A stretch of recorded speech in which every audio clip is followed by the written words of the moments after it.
permanecen enterradas bajo la arena, como cápsulas del tiempo procedentes de otra época. Durante miles de años, el seco calor del desierto ha protegido las tumbas de la olvidada aristocracia de Egipto.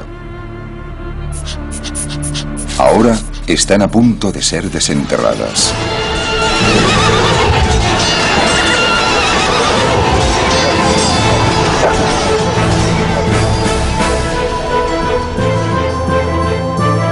Tres hombres están revolviendo las arenas para descubrir nuevos capítulos de la historia egipcia. Tres hombres descubriendo las historias de los nobles que sirvieron a sus reyes desde la época de la grandeza de Egipto hasta sus últimos días.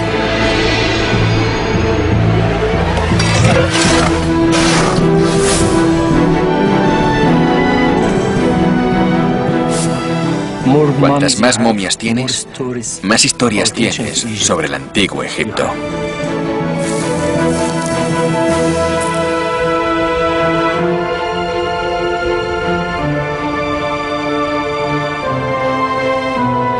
Uno tiene la sensación de que existía un gran afecto, quizá algo más entre el rey y la nodriza.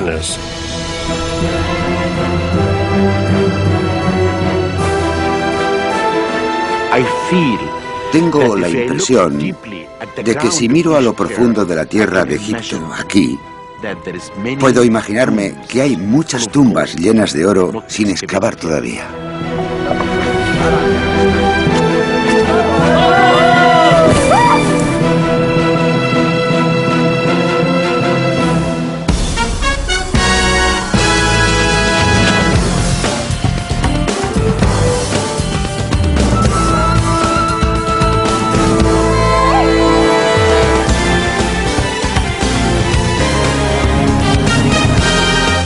Egipto eterno, en busca de las tumbas perdidas.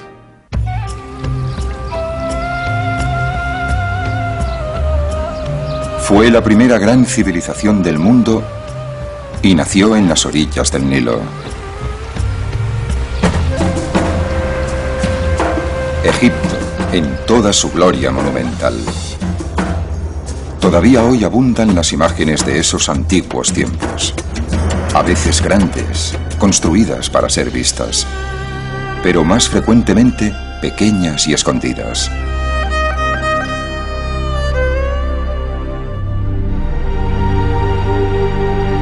Y todo eso podría haber desaparecido sin dejar rastro si los egipcios no hubiesen estado tan obsesionados con la muerte y la preservación de lo que una vez estuvo vivo.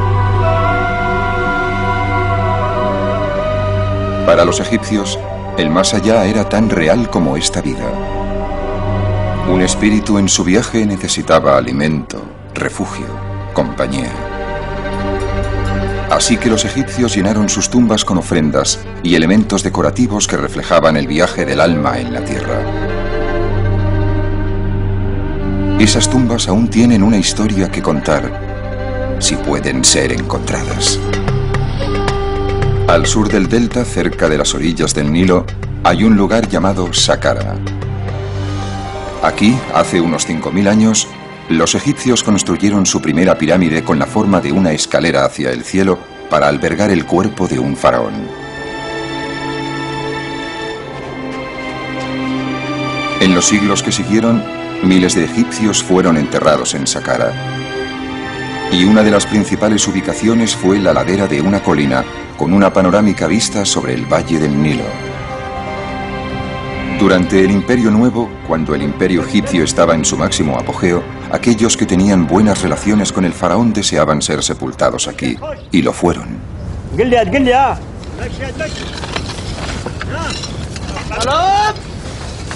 Hoy, esos hombres y mujeres están siendo desenterrados.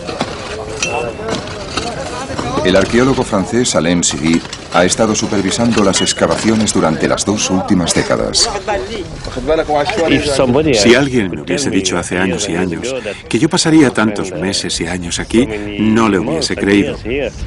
Algunas veces me pregunto lo que estoy haciendo aquí, jugando con la arena y haciendo cosas así, cuando en realidad no soy un niño. Pero de repente me di cuenta de que estaba haciendo exactamente lo que soñaba.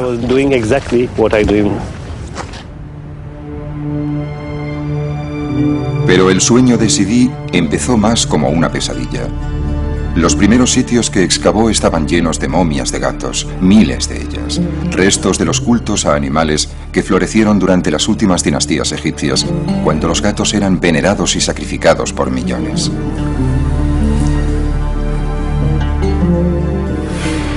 Pero el equipo de Sidi halló algo más que gatos.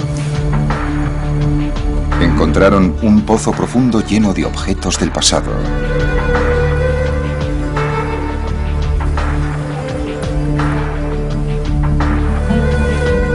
Siguieron cavando más y más y más hondo. Entonces, a unos 20 metros de profundidad, encontraron algo.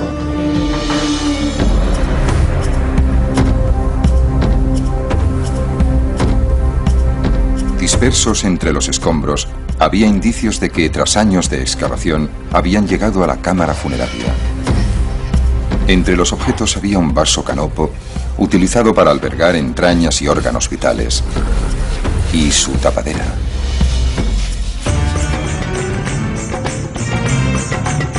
El vaso estaba hecho de alabastro, pero mucho de lo que encontraron más tarde era de oro. Todos estos tesoros y muchos más estaban enterrados con la momia de un oficial de alto rango que sirvió durante el reinado del faraón Ajenatón. Sidi había hallado su primer noble del Imperio Nuevo. Era el momento de ir a buscar más.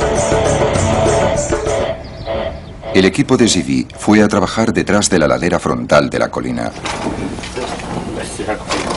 Se necesitaron años para excavar el laberinto de corredores, pozos y salas que habían sido construidos en la piedra caliza durante el Imperio Nuevo.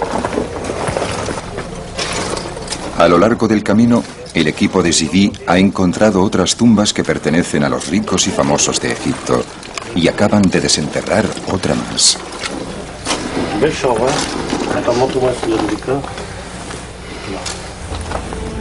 Cada sala tiene algo que contarnos, pero no siempre por escrito.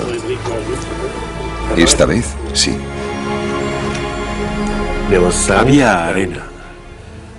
Yo llevaba una pequeña lámpara y vi a la señora.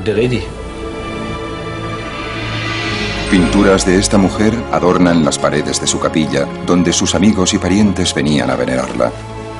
Su cuerpo debió ser enterrado en una parte más profunda de la tumba.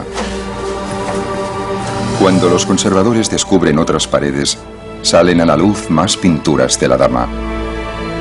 Todo sugiere que se trataba de una mujer con influencia. Enseguida entendí que esta tumba pertenecía a una mujer. Esto es excepcional, porque esta tumba es enorme, o sea que ella era seguramente un gran personaje. Además, tiene un montón de títulos que demuestran que era muy apreciada. Estuve buscando su nombre y lo encontré aquí: la nodriza que alimentó la carne de Dios.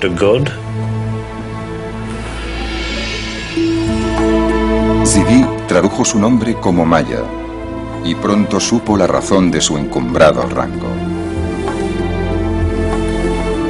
En una pintura, Maya está frente a un afeminado joven que lleva una toca de faraón. Este es el dios al que Maya había amamantado. Su nombre era Tutankamón, el faraón Tutankamón.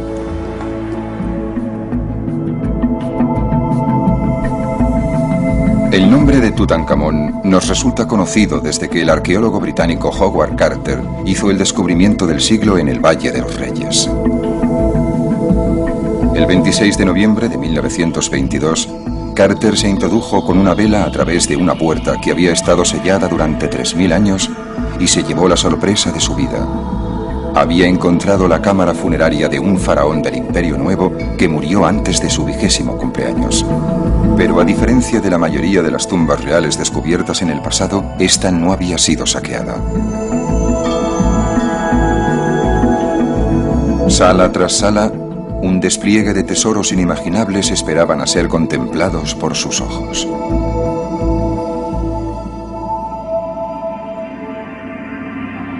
Tutankamón fue sepultado en 3 sarcófagos de oro, en cuyo interior había una máscara de oro puro.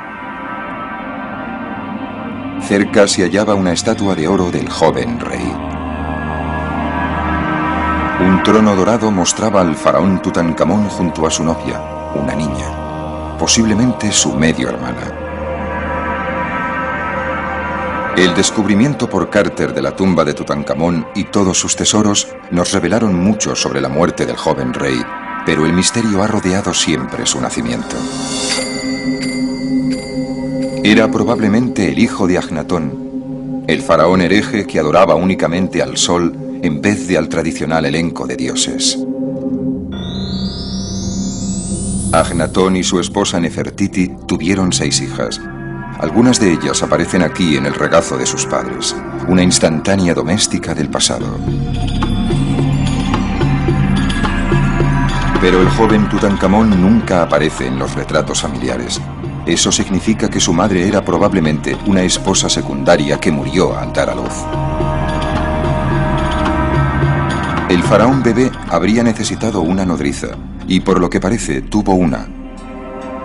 La dama Maya, que casi seguro formó parte del círculo íntimo del faraón. Una nodriza real en la 18ª dinastía no es solamente una niñera, sino una mujer de la corte, porque dar la leche, alimentar la carne del dios, el rey, es algo que desde luego no todo el mundo puede hacer. Lo que es maravilloso es el sentimiento de amor que se percibe entre estas dos personas, especialmente de la mujer hacia el rey. Uno tiene la sensación de que existía un gran afecto. Sí, quizá algo más entre el rey y la nodriza. Y a juzgar por la elaborada tumba que se construyó para ella, el joven rey correspondía a ese afecto.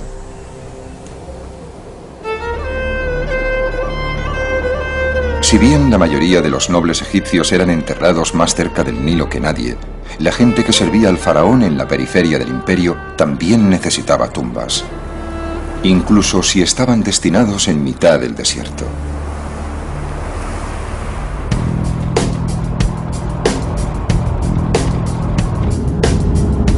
El doctor Zahi Hawass es el jefe de antigüedades de Egipto, el hombre a cargo de todas las antigüedades. Se encuentra de camino al oasis de Bajarilla, a 5 horas en coche desde El Cairo. Durante miles de años, el oasis fue una isla de verdor en un mar de arena. Y hoy no es muy diferente, excepto por la moderna ciudad que ha sustituido al antiguo emplazamiento.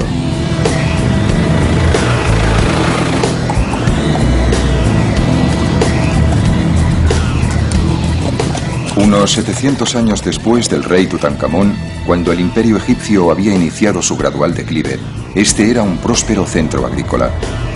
Así que había mucho dinero para gastar en lujosas tumbas. Los habitantes de la localidad son conscientes de que viven encima de un posible arsenal de antigüedades y han ideado un nuevo sistema para llegar hasta ellas. Cuando llegas a una población como esta, oyes rumores. Si hay una tumba, significa tesoros, oro. El rumor pasa de uno a otro y crece en la ciudad. Y por eso la gente quiere construir sus casas encima de los tesoros de los faraones. Una casa construida directamente encima de una tumba proporciona al emprendedor propietario de la misma la oportunidad de cavar en su propio terreno cada vez que necesita algo para vender en el mercado negro, siempre hambriento de antigüedades. Esta práctica ha continuado hasta la actualidad y Zahi Hawass quiere acabar con ella. Así que ha tomado una polémica decisión: ordenar el derribe de algunas casas.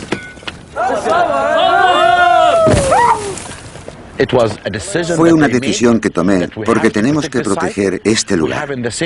Tenemos que demoler casas por la seguridad de los monumentos. Esto es lo que la gente debería saber. La seguridad. Los monumentos y la protección de los monumentos son lo más importante.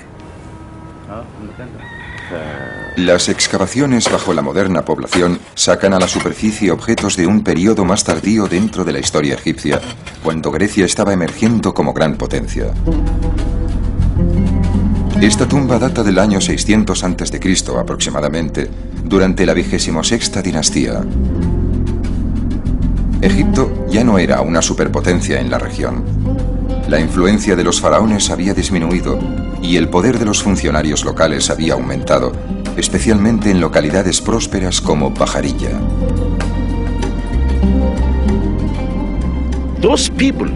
Esa gente podía hacerse estas bellas tumbas porque eran ricos. Si uno observa el tamaño de la tumba y las pinturas, encuentra que son iguales a las de cualquier tumba situada en el Valle de los Reyes.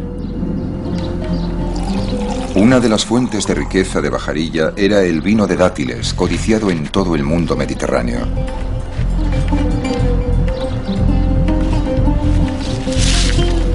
Se podía hacer dinero recogiendo los dátiles y elaborando el vino, e incluso aún más llevando el vino a los mercados del noreste.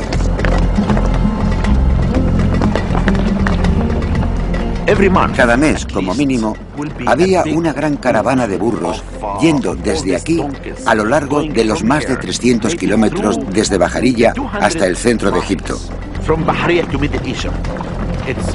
Era un viaje difícil, pero uno tenía que pensar que el final del viaje traería riqueza.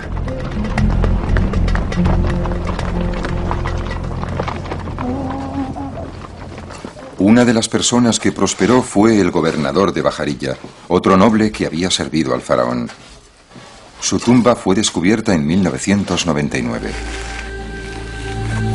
Las inscripciones de las paredes de la tumba nos proporcionan nuevos conocimientos sobre el papel de un administrador provincial en la época en que el imperio se dirigía lentamente hacia su final. Este en concreto se veía por lo visto a sí mismo casi como un igual al faraón.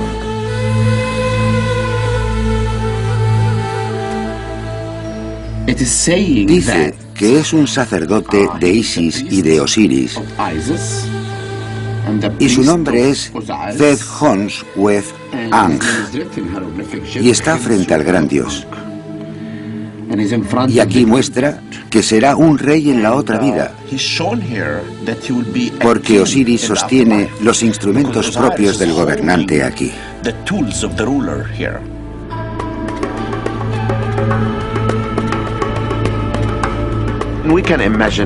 Podemos imaginarnos a Zed-Hons-Wez-Ang penetrando en el interior del templo con sus ropas de sacerdote.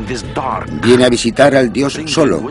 Está penetrando en esta oscuridad trayendo incienso y haciendo ofrendas al dios. Y al mismo tiempo, la mesa de las ofrendas está llena de higos y dátiles, porque quiere que el dios esté contento, porque Zed-Hons-Wez-Ang es el nexo de unión entre el pueblo y el dios.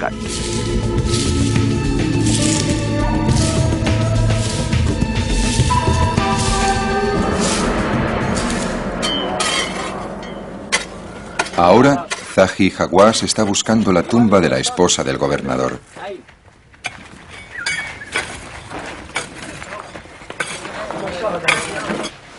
En el interior de la tumba, el doctor Hawass hace un descubrimiento que le preocupa. Parece que tenemos un gran problema aquí que no imaginé antes, y que es la existencia de este agujero, que creo que puede significar que, durante el periodo romano, los ladrones entraron a través de él y robaron la mayor parte de los objetos. O sea que, seguramente, no vamos a encontrar nada en esta sala. Y esto es malo, porque necesitamos encontrar objetos para averiguar para qué se usaba en realidad esta habitación. Pero los ladrones no cogían siempre todo cuando saqueaban una tumba, especialmente si en apariencia no tenía ningún valor. Alabastro. Zahi Hawass cava un poquito él mismo y al final su esfuerzo es recompensado.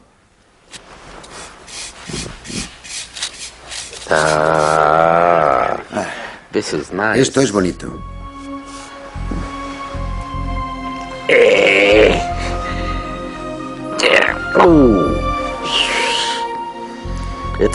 un vaso canopo.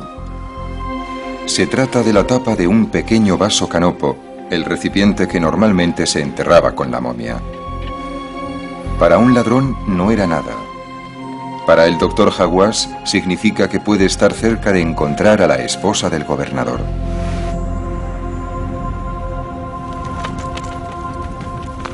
En Saqqara, Alem Zivi todavía está buscando a su dama desaparecida, pero la cámara funeraria de Maya no se encuentra por ninguna parte. Y Zivi sigue topándose con más y más gatos. La mayoría de los gatos fueron enterrados aquí en las postrimerías de la historia egipcia, aproximadamente en la época en que Cleopatra era reina y Julio César gobernaba en Roma. El gran esplendor de los faraones del Imperio Nuevo era ya solo un lejano recuerdo. Sometidos a un gobierno extranjero, los egipcios encontraban consuelo en cultos que requerían el sacrificio de animales.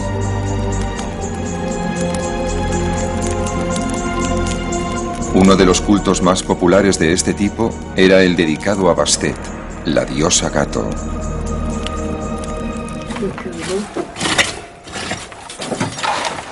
A medida que se desentierran más y más momias de gatos, Zivi decide que ha llegado el momento de estudiarlas más atentamente, de arriba abajo. La tarea recae en expertos de otro campo, los radiólogos Martin y Roger Lichtenberg.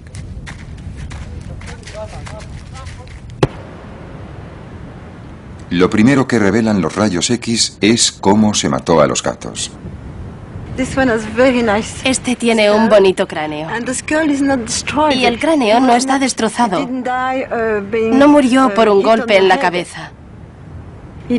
Murió porque le rompieron el cuello. ¿Lo ve? El culto a Bastet alcanzó su momento álgido en Egipto durante los años que siguieron a la conquista de Alejandro Magno en el siglo IV a.C.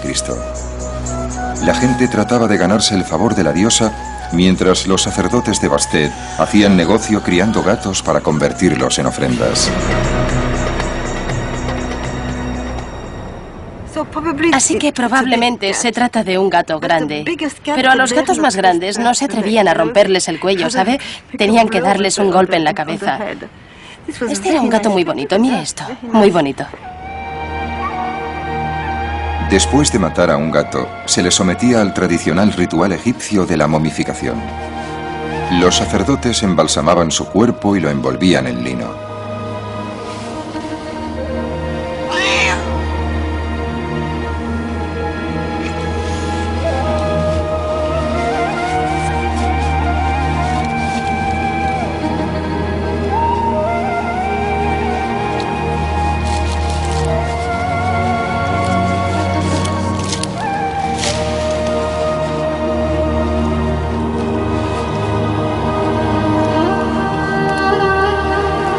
Finalmente, lo colocaban en una de las tumbas. Naturalmente, todo el trabajo que realizaban los sacerdotes era a cambio de dinero, y los clientes recibían aquello por lo que pagaban. Según lo que quisieras pagar, ¿tenías una momia pequeña o una momia grande? Si eras muy rico y querías complacer mucho a la diosa, comprabas un montón de gatos. Ya sabe, muchos gatos juntos.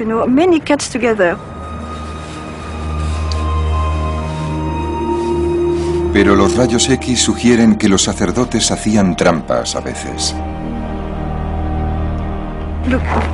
Esto es una momia también, una momia pequeña, pero no es una momia completa. Pusieron solo un hueso dentro. No es un cuerpo completo, ¿es un cuerpo completo? Un montón de huesos revueltos. Son un montón de huesos revueltos, ¿de acuerdo? Solo un montón de huesos revueltos. Y una cuarta parte de las momias eran momias falsas. No hay nada dentro del envoltorio. Pero si los sacerdotes eran timadores o si se trataba simplemente de escasez de gatos, no se sabe.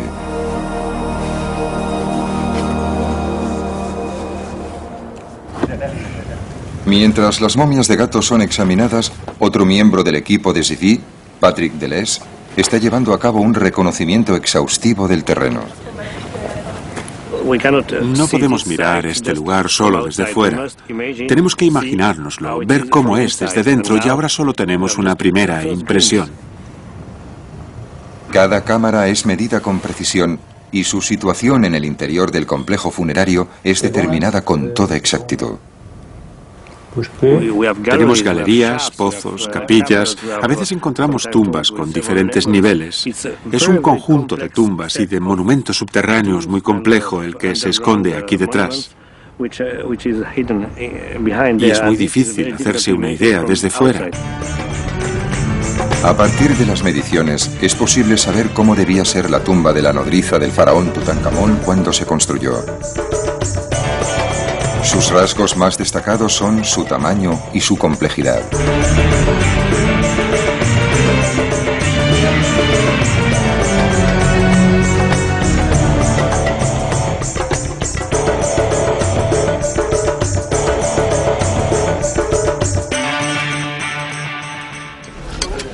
Mientras la búsqueda de la tumba de Maya continúa, el equipo de Zivi ha encontrado la entrada a otra tumba, unos 3 metros más allá.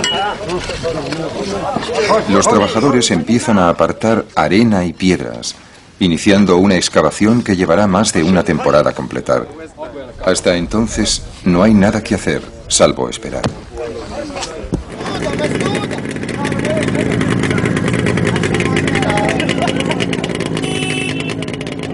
Unos 320 kilómetros hacia el oeste, en Bajarilla, la búsqueda de la esposa del gobernador ha dado resultados.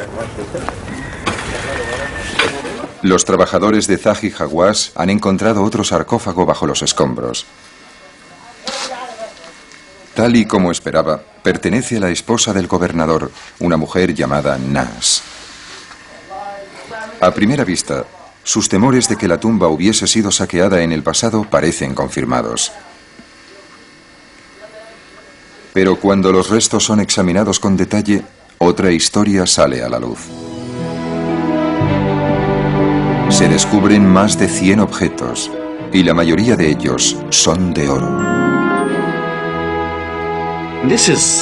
Estos son algunos de los tesoros que hemos hallado, y son muy bonitos, como este. Se lo ponían en las uñas, así.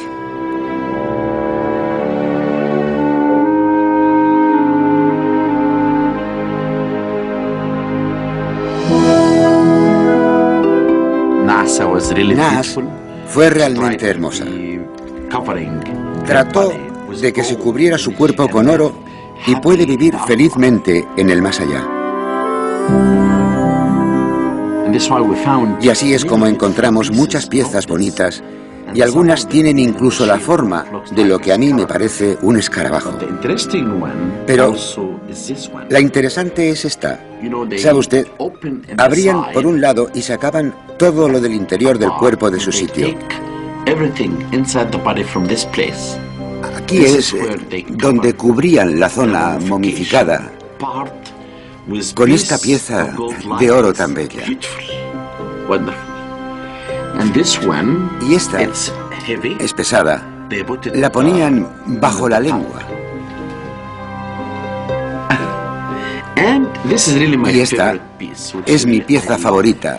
Me gusta mucho. Mire esto. Ella puso el nombre del rey en su corazón, porque él era el protector de Egipto.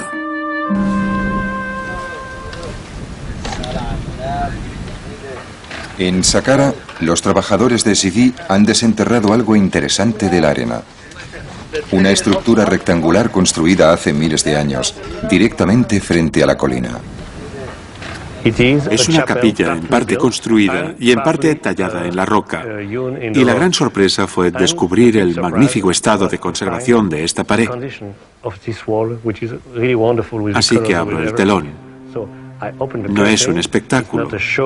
La razón de que la cortina esté aquí no es para un espectáculo, sino para proteger la pared contra el polvo y los visitantes y todo eso. Pero, desde luego, lo hace aún más espectacular. Lo puede ver ahora.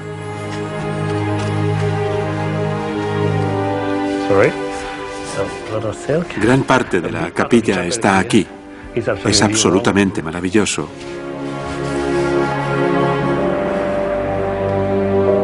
Quienquiera que sea la persona para la que se construyó esta capilla, era alguien importante.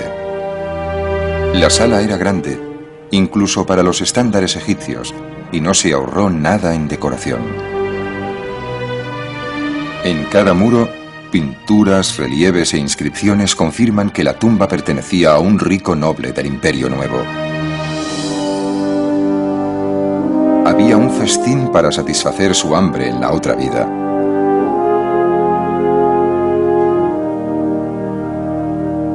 Y servidores para colmar todos sus deseos.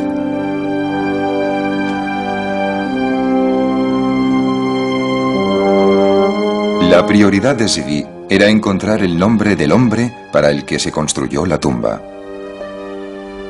Siempre la misma obsesión cuando entras en una tumba. ¿Dónde está el nombre? El nombre está aquí. 2 halcones en el estandarte y estos signos. Dice Ne-Te-Rui-Mes. Hay varias interpretaciones. Yo elijo Neteruimes, el hombre que nació de los 2 dioses. Los 2 dioses son Horus y Set.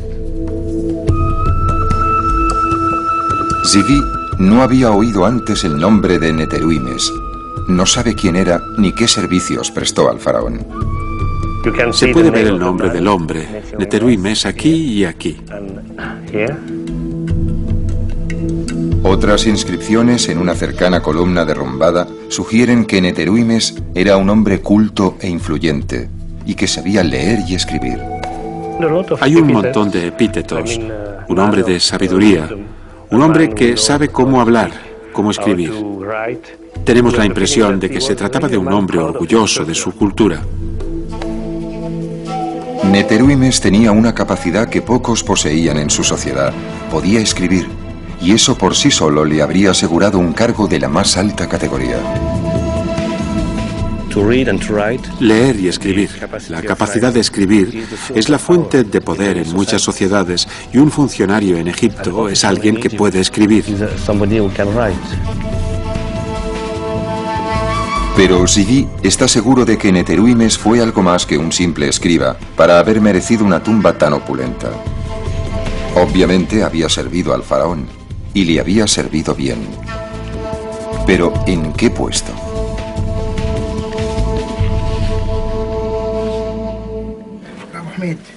Mientras Zivi reflexiona sobre esta cuestión, los trabajos de excavación continúan en el extremo de la cámara. Creo que es buena. El ingeniero Pierre Vella tiene que distinguir entre la piedra original y las rocas que fueron añadidas más tarde, como relleno. Todos son conscientes de que encima de ellos hay innumerables toneladas de piedra caliza. Creo que el peligro está en que por encima de nosotros están las piedras, que pueden caerse. Y cada piedra, el peso de cada piedra es de unos 9 kilos o algo así. Si estás abajo y te cae una piedra en la cabeza, no creo que te siente muy bien. El trabajo es lento. Cada roca tiene que llevarse a mano fuera.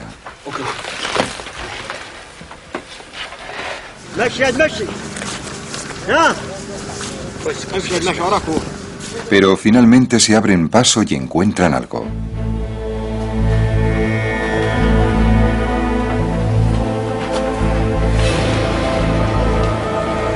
Es una escultura del faraón al que Neteruimes había servido.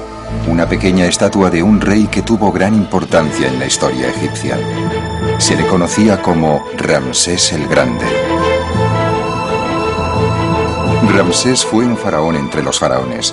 Gobernó Egipto durante más de 60 años, engendró a casi 100 hijos y supervisó las construcciones más grandiosas de la historia de su imperio en lugares como Luxor y Abu Simbel. Ramsés fue también un incansable maestro en el arte de la autopropaganda, asegurándose de que su imagen, su legado y su nombre serían conocidos por la posteridad.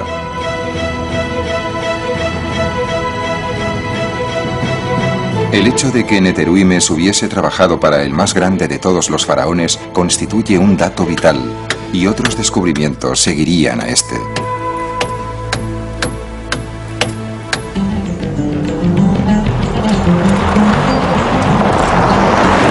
En las afueras del oasis de Bajarilla se halla un cementerio grecorromano descubierto en 1996 por Zahi Hawass y su equipo.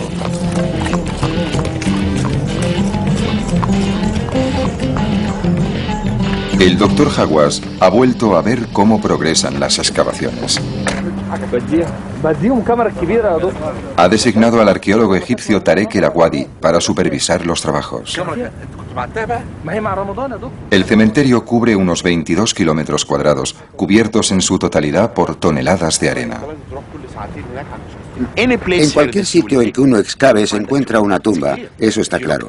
Si miras al suelo, en todas partes encontrarás señales de pequeños montículos. Si tienes un montículo que tenga algún tipo de objeto como cerámicas, quiere decir que hay algo debajo. Y por lo tanto, si miras en esa zona y excavas un poco en la arena con las manos, encontrarás la entrada de la tumba. Entonces empiezan las excavaciones, y lo más importante cuando excavas es que tienes que tener cuidado porque debajo hay momias. El cementerio fue descubierto accidentalmente cuando un burro pisó un agujero y apareció una tumba debajo. En el interior de la tumba había momias, muchas momias. La mayoría eran doradas y estaban en muy buenas condiciones.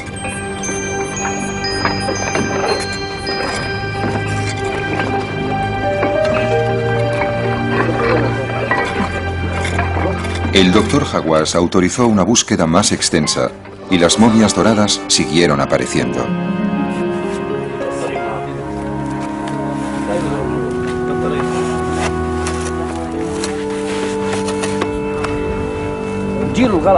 En el curso de su trabajo en el cementerio, Tarek se ha convertido en un gran conocedor de la arena y de sus sutiles cambios. La arena esconde las momias y tenemos que luchar con ella para encontrar momias. Ahora podemos saber por la arena, por el tacto de la arena, si hay momias debajo o no. Porque las momias cambian la naturaleza de la arena. Si la arena está un poco fría y oscura, sabemos que hay una momia bajo ella. Pero si está seca, fina y caliente, significa que no hay nada debajo. Me gusta esperar a que la arena me diga qué hay bajo ella.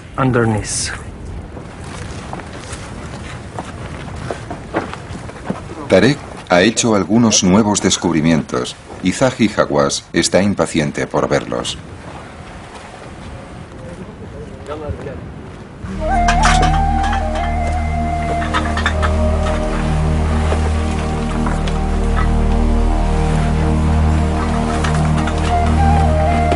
Esta tumba ha sido obviamente violada en el pasado por ladrones que hicieron algo más que robar cosas.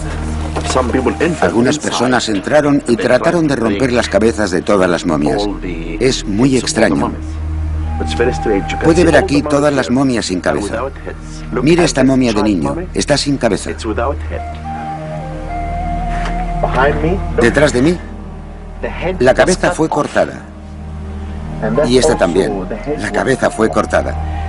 Parece que alguien, quizás en la antigüedad o quizás en los tiempos modernos, buscaba algo en el interior de las momias.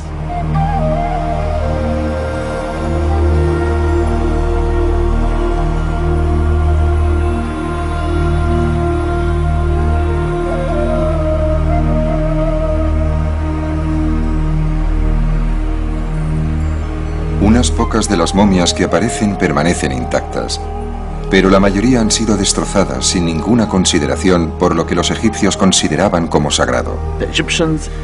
Los egipcios vinieron aquí, excavaron este recinto en la roca, momificaron sus cuerpos, gastaron dinero en ellos, pensaban que aquí yacería su cuerpo y descansaría, un más allá bueno.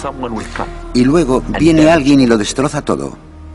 Huesos rotos, cabezas rotas, momias rotas. Esto es algo que personalmente me disgusta, me molesta mucho. Sin embargo, incluso esta destrucción nos cuenta algo. Tarek cree que es posible que algunas de las momias sin cabeza sean el resultado de alguna antigua enemistad entre familias, en que incluso los cuerpos de los niños eran decapitados en un acto de venganza por alguna olvidada disputa.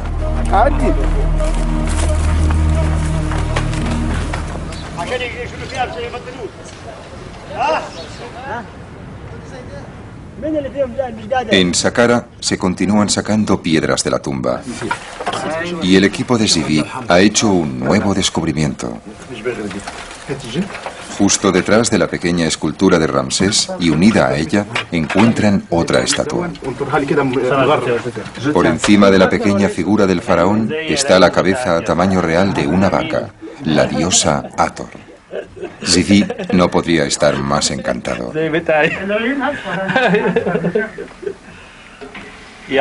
Me ha preguntado si los ojos de la vaca son verdes o azules. Yo digo que son igual que tus ojos, hermosos. En una de sus numerosas formas, Hathor era una protectora de los muertos que estaba allí para garantizar que Neteruimes tuviese un paso seguro al más allá.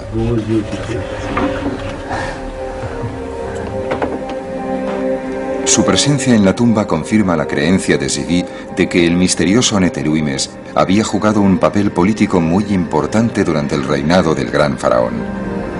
Fue recompensado con un entierro suntuoso, presidido por Hathor y Ramsés. Pero Zivi aún no sabía lo que Neteruimes había hecho para merecerlo. Me gustaría encontrar más inscripciones. Quiero saber quién era Neteruimes exactamente. Sabemos que era alguien que se podía permitir este tipo de cosas, pero no sabemos más. En busca de más pistas sobre la identidad de Neteruimes, Zivi viaja a la antigua capital egipcia de Tebas.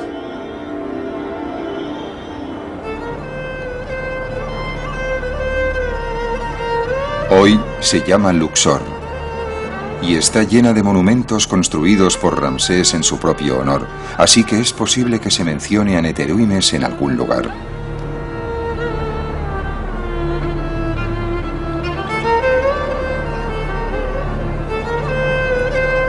Las paredes aún proclaman los logros de Ramsés, especialmente sus victorias militares. Se trata siempre de batallas, de guerras, de luchas. Es historia, es normal, humano.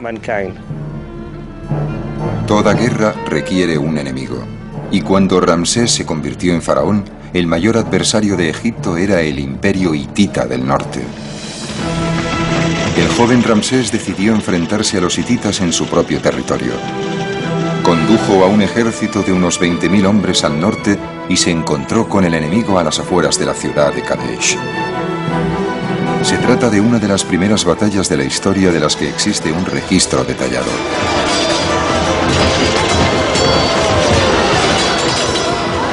Los espías hititas condujeron a los egipcios a una emboscada. Ramsés y unos pocos centenares de sus hombres fueron separados del resto del ejército e inmovilizados cerca del río Orontes. Era una situación desesperada, hasta que una división de reserva de la infantería egipcia lanzó un contraataque, llevando al enemigo hasta el río y rescatando a su faraón. Ramsés regresó a Egipto e inmediatamente proclamó una gran victoria.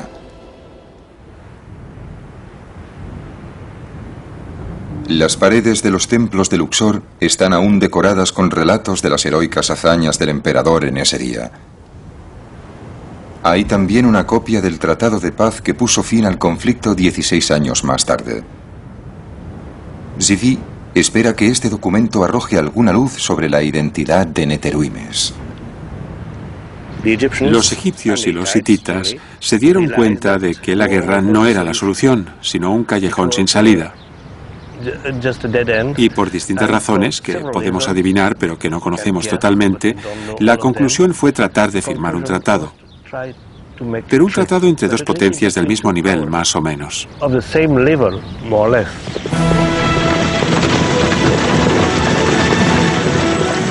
Las negociaciones fueron largas y complicadas, pero terminaron con un acuerdo y con la firma de un tratado de paz que expresaba los términos del mismo. 3 enviados egipcios se reunieron con 3 diplomáticos hititas para llevar una copia del tratado a la capital egipcia.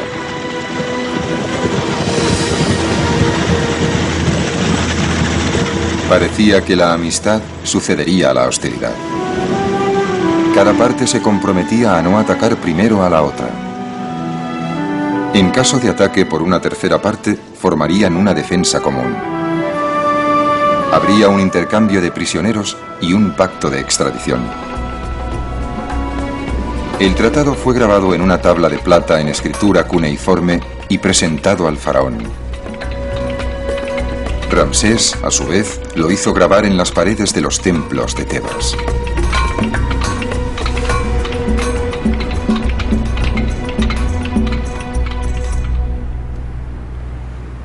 Zidi está aquí para ver si puede encontrar el nombre del hombre que dirigió al equipo negociador de Egipto y que llevó el tratado a Ramsés.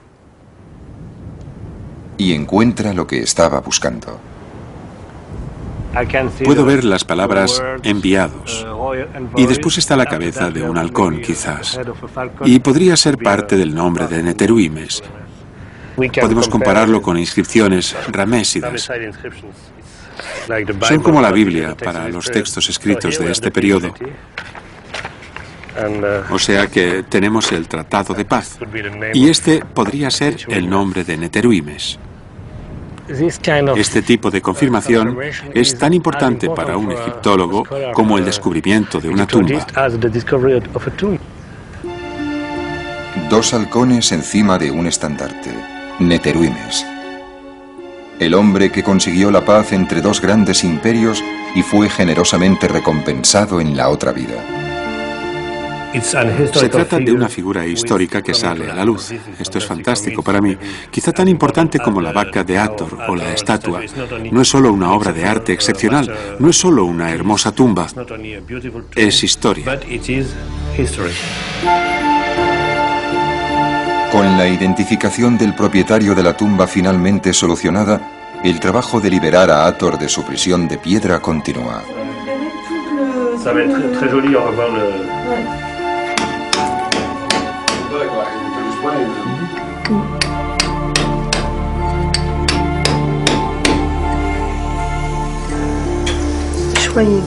Anne Liegey inyecta un adhesivo en la piedra para preservar las finas capas de pintura de 3000 años de antigüedad.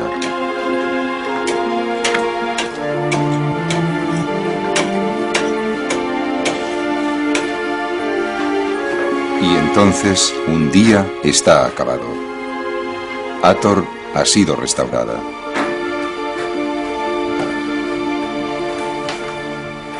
Esta es la vaca más bonita que he encontrado nunca y que nunca encontraré, estoy seguro. La diosa Hathor en forma de vaca, que tiene hermosos ojos, un poco tristes. Para mí la mezcla entre salvaje y dulce es algo extraordinario. Y aquí, aunque solo sea una vaca, hay algo, si puedo decirlo, muy humano. Para Alain Zidi, el trabajo de esta temporada ha terminado. Otra tumba del Imperio Nuevo ha sido hallada y devuelta a su antiguo esplendor. Otro hombre del rey ha sido identificado gracias a las ofrendas que se llevó a la otra vida.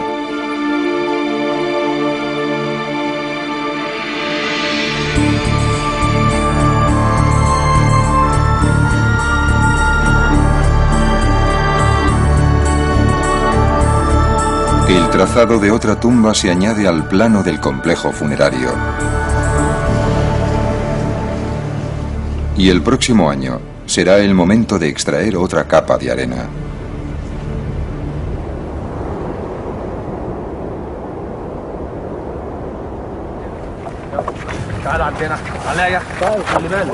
En el oeste, en Bajarilla, Tarek ha hallado otra tumba. Taji Hawass está allí para inspeccionarla.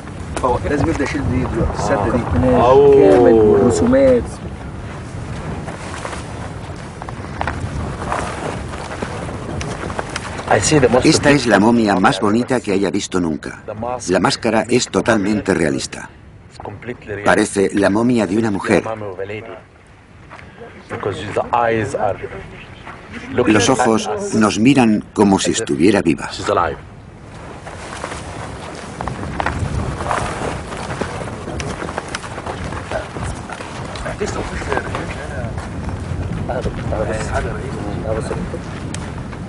Soy un hombre afortunado porque he encontrado esta tumba. Es algo increíble.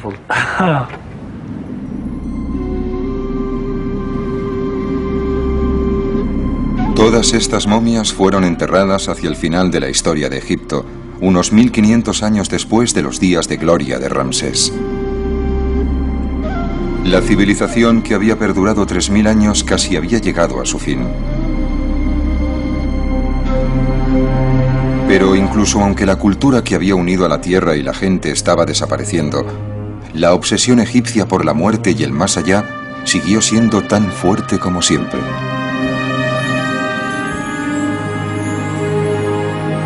Lo que antes había sido una prerrogativa de los faraones y luego de sus servidores fue adoptada con el tiempo por las clases altas y medias. Ahora, cualquiera que tuviera dinero podía pagarse la construcción de una tumba y un entierro elegante. Y la mayoría de las tumbas en las que fueron enterrados estos egipcios todavía yacen bajo la arena, cada una con una historia que contar, esperando pacientemente a lo largo de la eternidad a ser descubiertas.